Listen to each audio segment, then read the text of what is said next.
மயிலாடுதுறை ரயில் நிலையத்தில் அம்ரித் பாரத் ரயிலுக்கு உற்சாக வரவேற்பு அளிக்கப்பட்டது. திருச்சியிலிருந்து 14 முன்பதிவு இல்லாத ரயில் பெட்டிகளுடன் மேற்கு வங்க மாநிலம் நியூ ஜல் பைகுரி செல்லும் அம்ரித் பாரத் ரயில் மூலம் மக்கள் மிகவும் பயன்பெறுவர். இந்நிலையில் புதனன்று முதல் சேவையை துவங்கிய ரயில் மயிலாடுதுறை ரயில் நிலையத்திற்கு வந்தபோது மயிலாடுதுறை ரயில் பயணிகள் சங்கத்தினர் உற்சாக வரவேற்பு அளித்து ஓட்டுநர் மற்றும் பயணிகளுக்கு இனிப்பு வழங்கினர். மேலும் திருநள்ளாறு வழியாகவும் ரயில் சேவையை துவக்க பயணிகள் கோரிக்கை விடுத்தனர்.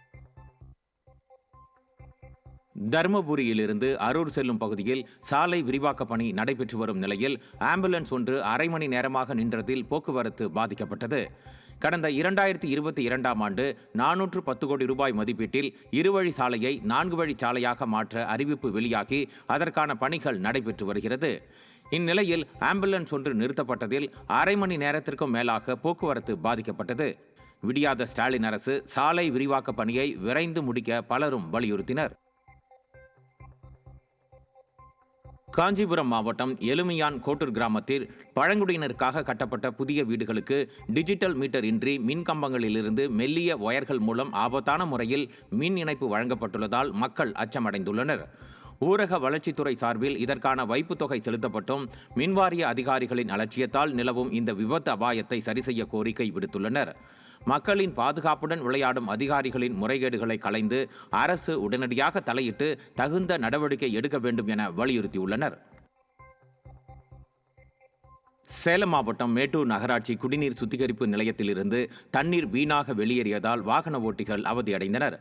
சேலம் கேம்ப் பகுதி மலைப்பாதையின் ராட்சத தொட்டியில் காவிரி ஆற்று நீர் தேக்கி வைத்து சுத்திகரிக்கப்பட்ட குடிநீர் மக்களுக்கு வழங்கப்படுகிறது. இந்நிலையில் நிர்வாக திறனற்ற ஸ்டாலின் அரசு நகராட்சி அதிகாரிகளின் அலட்சியத்தால் குடிநீர் தொட்டி நிறைந்து 1 மணி நேரத்திற்கும் மேலாக காவேரி பாலத்தின் மீது 2 அடிக்கு மேல் தண்ணீர் சென்றதில் வாகன ஓட்டிகள் கடும் அவதிக்குள்ளாகினர். திண்டுக்கல் மாவட்டம் வேடச்சந்தூரில் சட்டவிரோதமாக தங்கியிருந்த வங்கதேசத்தை சேர்ந்த 2 இளைஞர்கள் பிடிபட்டனர். வேடச்சந்தூர் அருகே உள்ள நாகம்பட்டியில் வங்கதேசம் டாக்காவை சேர்ந்த மசூத் மற்றும் முகமது அலமீன் ஆகிய இருவரும் கோட்டையூரில் உள்ள தனியார் நூற்பாலையில் தையல்காரர்களாக பணிபுரிந்து வந்தது தெரிய வந்தது. மேலும் இவர்களுக்கான போலி ஆதார் அடையாள அட்டை திருப்பூரில் தயாரிக்கப்பட்டதும் தெரிய வந்துள்ளது. வெளிநாட்டவர் ஊடுருவி நூற்பாலைகளில் பணிபுரியும் வரை மெத்தனமாக இருக்கும் விடியாத திமுக அரசு மாநிலத்தின் பாதுகாப்பை உறுதி செய்வதில் கோட்டை விட்டு மக்களை பெரும் அச்சத்தில் ஆழ்த்தியுள்ளது. கிருஷ்ணகிரி மாவட்டம் வெப்பலாம்பட்டியில் கழிவுநீர் வடிகால் அமைக்க கிராம மக்கள் எதிர்ப்பு தெரிவித்து கழிவுநீர் பாதையை மழைநீர் செல்லும் பகுதியில் திருப்பிவிட கோரிக்கை வைத்தனர். வெப்பாளம்பட்டி காலனி குடியிருப்பில் கழிவுநீர் அனைத்தும் சாலையோரம் தேங்குவதை தடுக்க புதிய வெர்டிக்கல் ஃபில்டர் எனப்படும் வடிகாலை அமைக்கும் பணிகள் நடைபெற்றது. இதனை தடுத்து நிறுத்திய பொதுமக்கள் வடிகால் அமைப்பை மேற்கொண்டால் கழிவுநீர் அதே இடத்தில் தேங்கி நோய் தொற்று ஏற்படும் எனவும் மழைநீர் செல்லக்கூடிய வழிபாதையில் கழிவுநீரை திருப்பிவிட கோரிக்கை வைத்தனர். ஆனால் அந்த பாதையில் வேற்று சமூக மக்கள் குடியிருக்கும் நிலையில் இந்த விவகாரத்தில் தீர்வு காண முடியாமல் விடியா அரசின் அதிகாரிகள் திண்டாடி வருகின்றனர்.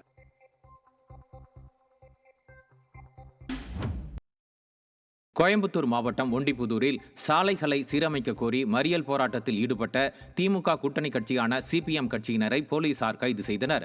பாதாள சாக்கடை மற்றும் குடிநீர் குழாய் பதிப்பு பணிகளுக்காக தோண்டப்பட்ட சாலைகளை நீண்ட காலமாக சீரமைக்காமல் தாமதப்படுத்தி வருவதாக கூறப்படுகிறது. எனவே மாநகராட்சியை கண்டித்தும் சாலைகளை உடனடியாக சீரமைக்க கோரியும் திமுகவின் கூட்டணி கட்சியான மார்க்சிஸ்ட் கம்யூனிஸ்ட் கட்சி சார்பில் கடையடைப்பு மற்றும் சாலை மறியல் போராட்டம் நடைபெற்றது. தேர்தல் நேரத்தில் கூட்டணி கட்சியினர் தொடர்ந்து போராட்டத்தில் ஈடுபட்டு வருவதால் திமுக தலைமை கலக்கம் அடைந்துள்ளது. திருப்பத்தூர் மாவட்டம் சான்றோர்குப்பம் பகுதியில் உள்ள சுந்தர விநாயகர் ஆலயத்தில் கும்பாபிஷேகம் வெகு விமர்சையாக நடைபெற்றது.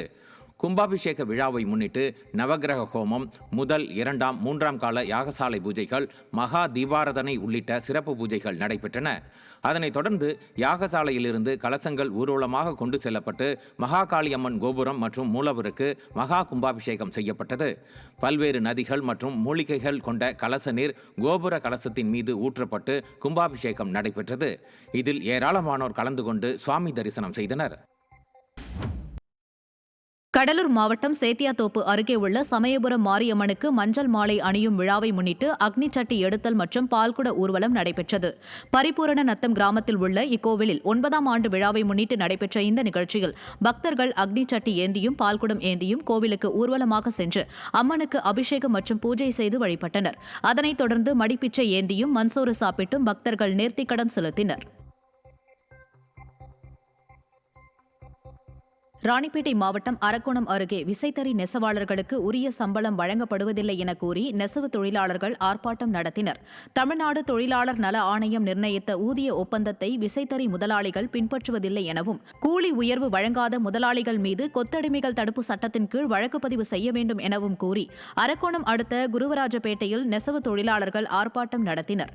மேலும் நெசவாளர்களின் நலனை காக்க விடியாத திமுக அரசும் அதன் மாவட்ட நிர்வாகமும் உரிய நடவடிக்கை எடுக்க வலியுறுத்தி ஆர்ப்பாட்டத்தில் கோஷம் எழுப்பப்பட்டது.